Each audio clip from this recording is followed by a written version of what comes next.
Amanda finds watermelon at her grocery store for $5.75 each. Write an expression for the price of buying M watermelons. So there's our variable. We're gonna buy some number of watermelons. Every time we buy a watermelon, it's $5.75. So $5.75 times M would be our expression. This is the expression that it asks us to write. And think about that means, times 1 means we're going to pay $5.75 for one watermelon. If we buy 2, we would multiply that times 2 to get the total price for 2.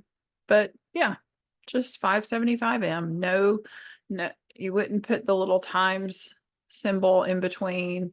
In algebra, you're not going to show that in between the coefficient, which is what this is, and then the variable. You're just going to smush them together and leave it like that. All right. Hope that helps you.